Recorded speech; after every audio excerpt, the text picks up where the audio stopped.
Hello, everyone, and welcome to Teaching Natural. My name's Dare. I'm a seventh year high school English teacher in SoCal or Southern California, and this video is all about how I budget for an entire year.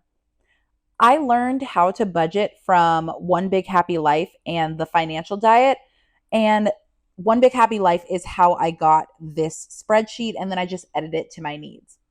In the description, I will include a link to One Big Happy Life's page where they have this free download so that you can start tracking your budget by a whole year if that's something that helps you out. I, as somebody who is very type A and also deals with anxiety, I like to be able to see a whole year's forecast of how I'm spending my money to make sure that I am making the best possible financial decisions I can to live the life that I want to live. For me, it's easiest to think in school years because that is just a good way for me to refresh, but it's also when I get my raises for teaching another year on the salary schedule. So for me, I go from July to June with my tracker, but obviously, if you're somebody who likes to work with the calendar years, you can change it to July, or you can change it from January to December. My income categories, I have, of course, my teacher's salary. My dad likes to, give birthday gifts, or sometimes he will just give money because that is his way of showing affection, is to take care of my needs, or it's kind of acts of service mixed with gift giving. And so I like to keep a little tally there for when my dad does surprise me or when he does give birthday gifts. Of course, my tax refund, I want to make sure that I am budgeting that. And then extras are if I'm, donating plasma, or I sold clothing on a consignment, or I did recycling, anything like that, or I sold books, anything like that where it's extra money coming in. This is how I budget it. If you're somebody who works in like a waitressing job or the service industry where you're getting tips, you definitely want to be looking at your tips and budgeting where that's going. So extras is kind of like my tips section. With my income, specifically my teacher's salary, I always choose the lowest amount, and that's what I start the month off with because I don't want to over budget my money and stretch by assuming that I'm going to get a larger sum of money than I have previously gotten. So, July was the lowest income I have received so far because that was when I was being paid as a 6th-year teacher. I am now being paid as a 7th-year teacher. So that is an income difference. But again, I budget as if I am a 6th-year teacher still. That way we avoid income creep.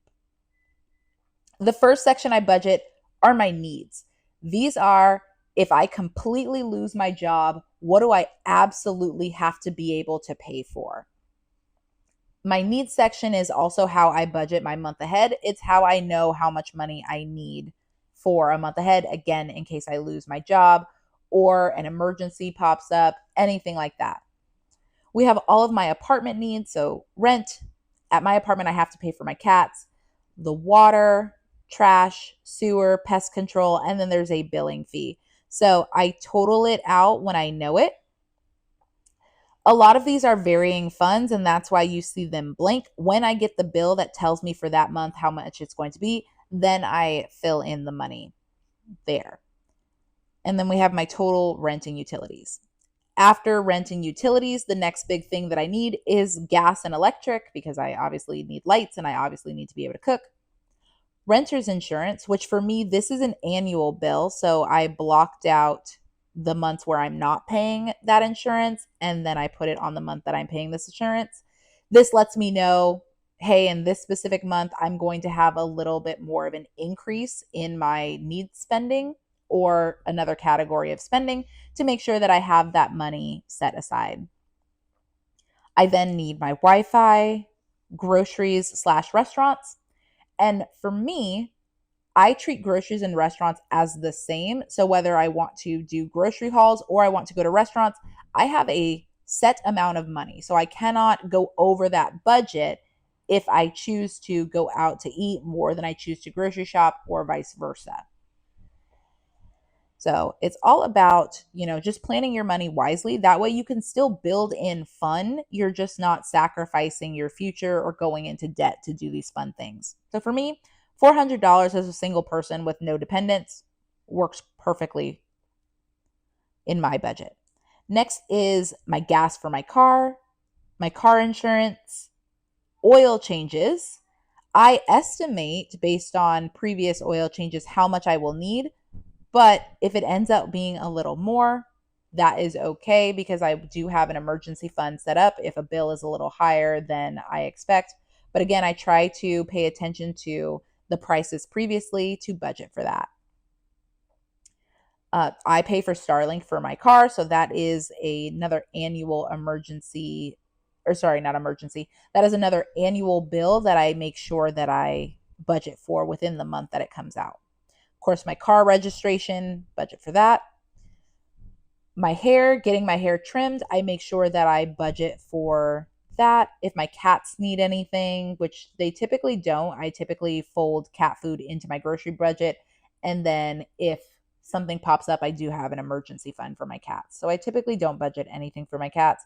But if I know I'm going to take them to the vet, then I'll budget for that vet visit.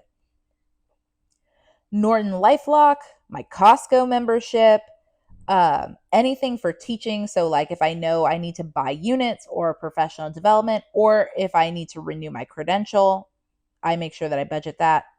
Anything medical, dentist, vision therapy, I actually need to budget because I know my prescription is changing on my lenses. So I do need to budget about $300 or $400 to get 2 new pair of glasses. I always like to have a backup pair just in case.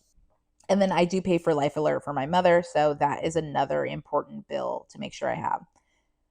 I look at the total and then I always make sure that for month ahead, I look at the highest total possible and I budget to save that amount of money with my month ahead fund to make sure that I am never depleting that fund. After we look at our absolute needs, then it's the wants, the things that make my life enjoyable and I love to have them. But if I lose my job, these are the things that do have to go because they are desirable spending rather than absolutely necessary to stay alive kind of spending. We have my Amazon Prime, Adobe Acrobat, Adobe Rush, Netflix, Disney Plus, which is Disney, Hulu, ESPN, Nebula, date nights. This is anything outside of my typical grocery budget. So if I want to go do a fun activity, I call that a date night with myself and I budget for it.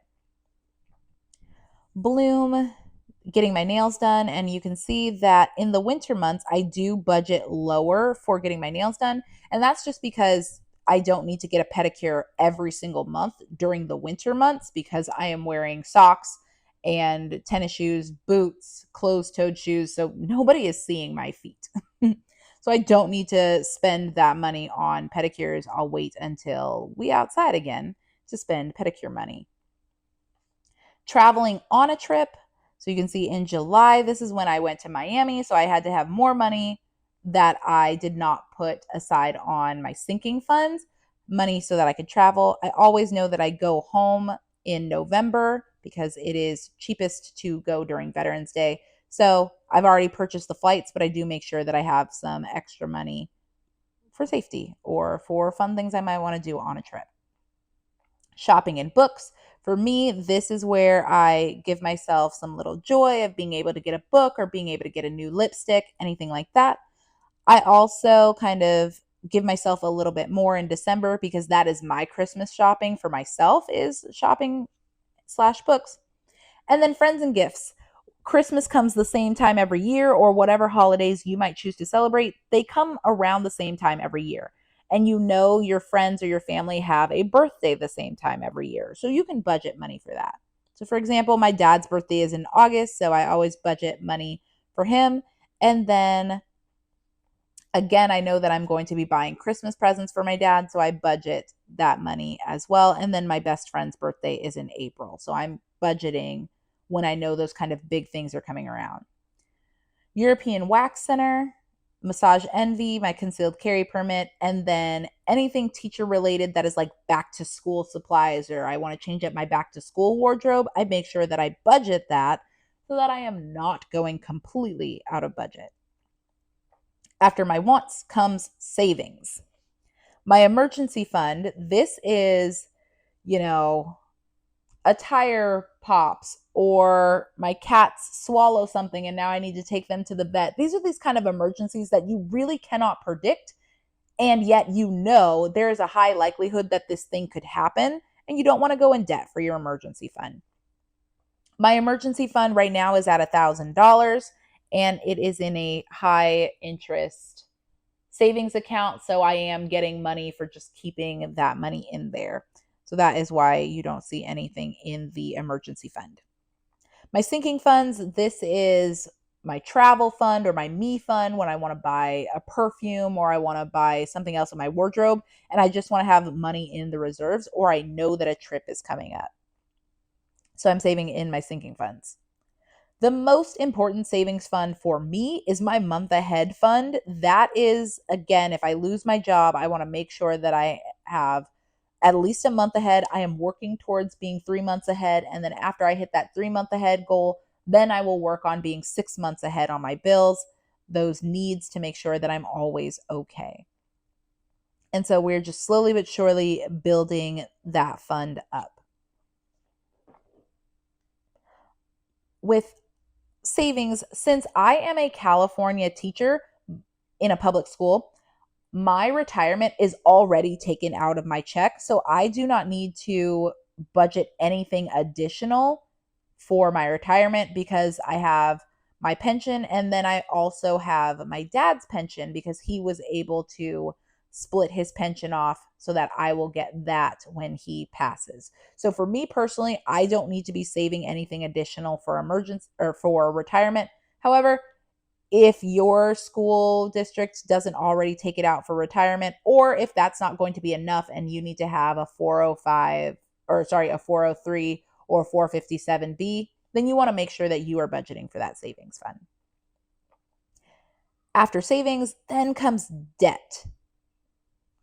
So my debt, if I had anything on my Southwest credit card, it would be here, but my credit card is completely paid off and I pay it off every month. So I don't have any debt with my Southwest credit card. I do know that that card has an annual fee. So in the month it comes out, I make sure that I put the money for that fee. Same thing, I don't have anything on my school's credit card and there is no annual fee for my school's credit card. So nothing there.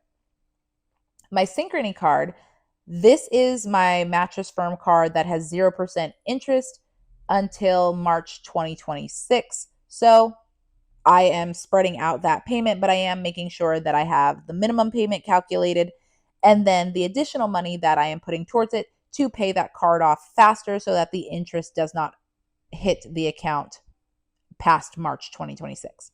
So you can see by June, I will completely have paid off that card, or no, I'll be $20 short. So in July 2025, I will have had that Synchrony card completely paid off.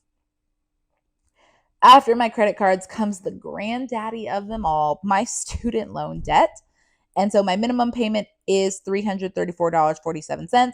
And you can see that I am throwing a monstrous amount of money at my student loan. That way we can pay it down. I don't have the interest accruing.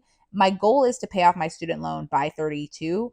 My 32nd birthday present to myself is going to be my last student loan payment. So we are throwing large chunks of money at my student loan. Every month, I like to start off with a budget and then I always leave $200 for those varying funds like water, gas, electric, things that change from month to month. I have never had my utilities be more than $200 total together. So I like to leave $200 there. If it comes out to more than 200, then I just take money from a debt payment or from shopping or something like that. And if I end up making more money than I originally budgeted that month, then I will add the money to a debt payment or to a sinking fund so that I get as close to a zero-based budget as I can. So that's the overall look at my spreadsheet. And then I track my spending individually each month. So we'll click on September.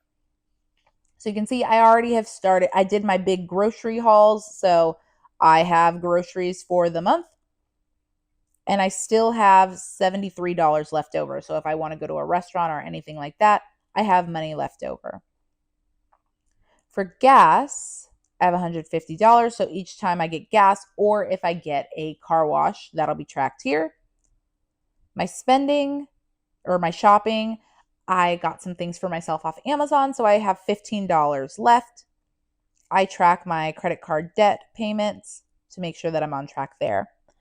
And then I have a whole spending total. So I don't calculate gas because that's in a different account. So I never have to worry about overspending on gas or overspending on something and then not having gas money. But I like to have a spending total. That way, if I know, hey, I went over on groceries, but I still have money in my shopping account. So it ends up being a net zero because that money from the shopping account we'll just pretend it was grocery or restaurant money. And then finally, I have rollover. This is if I have a varying expense like getting my nails done or a oil change or getting my hair done, things that don't have an explicit price, but I budget a certain amount based on what it previously was. I calculate that here. So I have what I project to pay and then what I actually end up paying. And this is how I can see, oh, I need to change my budget to include more money because this thing was more expensive, or I can include less money for this thing because it was not as expensive as I originally thought. At the end of every year, I look at my spending totals per each month, and then that is kind of how I adjust for the next month / the next year. So that is how I budget for an entire year. I hope you learned something. I hope something was super helpful. And if nothing else, please, please, please go to One Big Happy Life, check out what they have about budgeting, and download their yearly budget tracker because it has helped me so much be on top of my finances. And I live a very enjoyable life because I budget for all of my expenses and make sure that I budget in some fun. So in the meantime and in between time, take care of yourselves, and I'll see you in the next video. Bye.